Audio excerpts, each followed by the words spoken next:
Hey, this is Peter from GenX Pro, and in the next few minutes, I'm going to show you how you can clone yourself and make your digital clone that you can use in different types of videos, whether those are tutorial videos for your business or sales videos for your business or simple UGC videos or maybe podcast episodes. Regardless of what type of videos you want to generate, you'll be able to do that with the digital clone that you are going to create with the GenX Pro app. By the way, you can download the free GenX Pro app, and we add the link in the description, and simply then follow along my tutorial that I will show you right here. So once you are inside of the GenX Pro, you want to go to the Avatar Studio right here. And inside of the Avatar Studio, you want to select this toggle right here that says clone the subject. And then as the next step, you want to obviously take a picture of yourself and upload a picture that you want to clone. Now, this is not the best picture that I could have taken of myself, but I just did the selfie right here in my studio. This is how it looks like, and we are going to try to clone this one, right?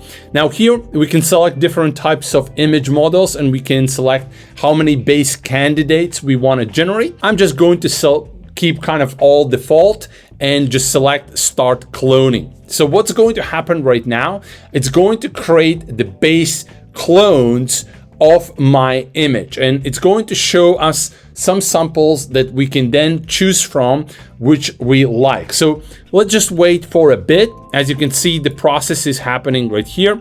All the bases are being generated right now. And obviously, while the generation is happening, you can do something else. You can go to the chat, use the Beast agent. You can do videos, voiceovers, audio, images. You can use daily shorts flow or pod shorts flow or text generations or voiceovers. Whatever you need, you can do all of those things inside of the GenX. So you don't have to wait for some job to finish before you can do something else. You can do all of them at the same time.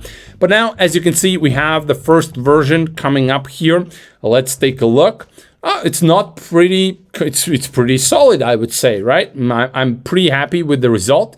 Let's just wait for the other samples, and then we are going to pick the one which we are going to use for this particular clone. And now we have another one coming in. It's pretty solid as well. So this one looks like the first one is kind of better of the shade here, because this one is kind of closer, but there's this dark side, although they are kind of very similar, right? So it's kind of hard to pick which one I want to use. I don't know which one I look like better, here or here or here. I don't know, maybe this one, maybe this one. How about this one? Not sure. Okay, so maybe I can't choose, right? So let's choose. Let's maybe go with this one for now. You can always return and kind of create another avatar or something like that. So let's just use this as a kind of anchor for our reference. And now, once we have this nailed, we can then create different pauses, right? So here we have like walking, for example, seated, close up, right? Portrait we don't need because it's already there. We can create full body, 3-4, 3-4. Let's see, over the shoulder, although over the shoulder we don't need. Maybe side, let's try that one. And then half body, maybe like that. Okay, so these are all the pauses that I want, and I'm now going to schedule the job to generate all of them, because we want to save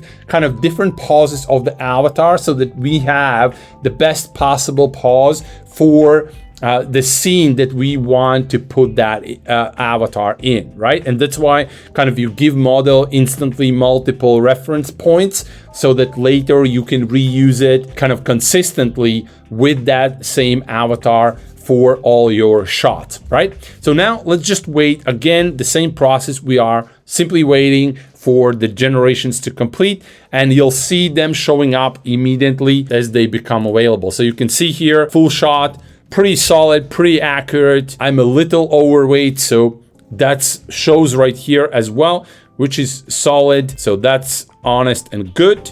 Let's see other ones. Side shot, not really kind of fully accurate, I would say, but okay, we will accept that. I will not probably use this because it kind of takes away a little bit the profile, but whatever it is. So let's keep it.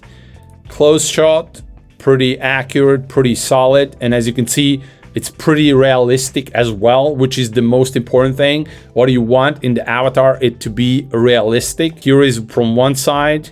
Yep, pretty solid from this side. And obviously I have gray hair. That's why it's kind of harder for the model to distinguish my white face from the hair. That's why it kind of looks differently. Here is half body and then walking.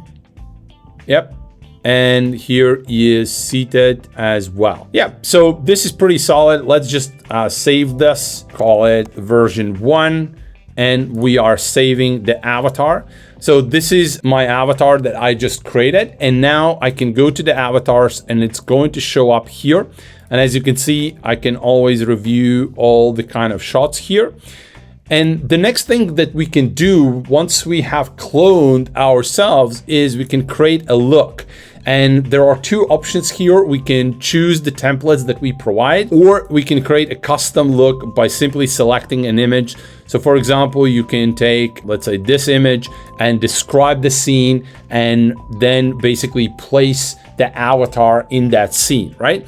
So let me show you just kind of one template here. So let's say we go this one and we want to put ourselves in there. Okay, so let's just click generate. And by the way, when you generate here, you can also check this box and change the outfit. So for example, you can say white shirt, right? And you can generate and it's going to create the shot with the white short.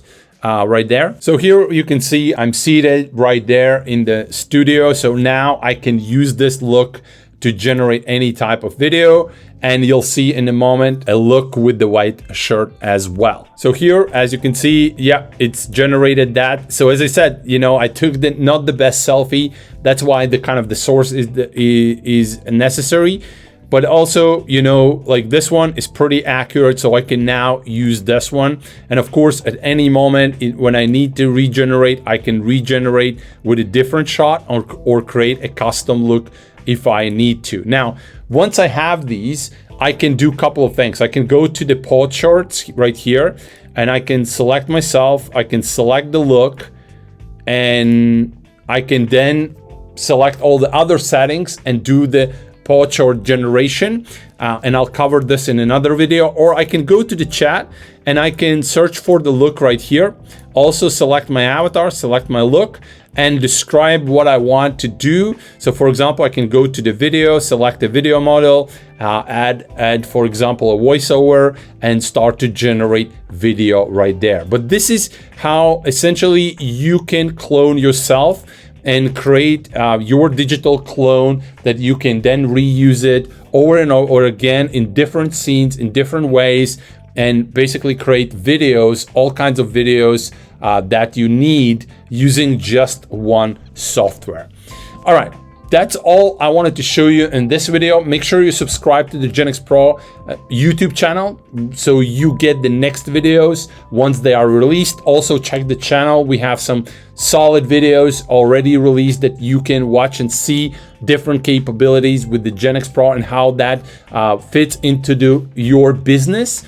And most importantly, make sure you click the link in the description, download the free GenX Pro app, top up with credits, and start to use either the Beast Agent with lots of capabilities or different generation models to generate either your clone or videos with your clone or thousands of other different capabilities that are built right into the GenX Pro. You can literally power your entire business with a single application. That's it for this video. I'll talk to you soon. Bye for now.